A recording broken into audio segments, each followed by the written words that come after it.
Today, we gotta talk about chaos. I see so much of it. I see people losing their jobs and losing their houses. Things that looked really good and really stable and really secure, suddenly not as stable anymore. So that got me thinking, what can we learn from the old myths? What can we learn from the old gods? What can we learn from our ancestors and how to deal with all this chaos? Well, if you start to read all the old myths, 95% of the time anything chaotic and crazy happens, they just laugh it off. They just go, ha ha ha, oh, that's just Loki, and they move on with their life. Which to me sounded a bit crazy, maybe to you too, but I think that's because most of us come from a Christian background.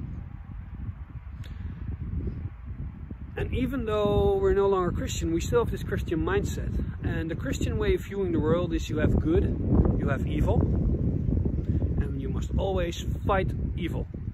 Fight it inside of you, fight it outside of you. But a pagan way of thinking is very different. A pagan knows that we're small as human beings, and the universe is big. And a pagan way of thinking is also realizing that everything is interconnected. It doesn't seem like it, but it is. The older you get, the more you see it. That means that, you know, before I was born, there were good and evil, and after I'm dead, there will be good and evil. So they're just forces of nature. Who am I to think I could battle that? You know, they're just constants, they're everywhere.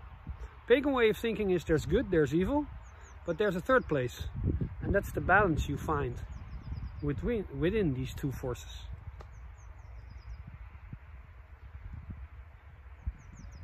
And by everything is interconnected, what I meant by that is, you know, when these things happen, you know, you can fight it. But life's like an echo, you know, you can put your middle fingers up to life, but sooner or later life will put its middle finger back to you. And you can't win fighting life. You can't fight chaos, you can't fight change, you can't fight the raging river that is life, you know? So a pagan way of thinking is just kind of giving it a place in yourself like that, you know? Chaos is a part of life, or as we say, shit happens. Give it a place and you start to work with the chaos and not against it. So, if we talk about chaos, we have to talk about the god of chaos. We have to talk about Loki. We have to do it. Did you ever wonder why the gods kept Loki around? The god of chaos caused nothing but mischief. They kept him around because the benefits of keeping chaos around were always greater than the drawbacks. So I started thinking about that a lot, you know? Maybe an extra reason to not fight chaos, but to somehow see if you can work with it. Thor got his hammer because of the god of chaos.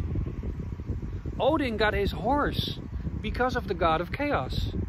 And Asgard got its walls because of the god of chaos. Maybe if your life's in chaos right now, the question you should be asking is, what kind of gift does the god of chaos have for you? And I do believe it has a gift. But if you read those myths, it's usually kind of the same.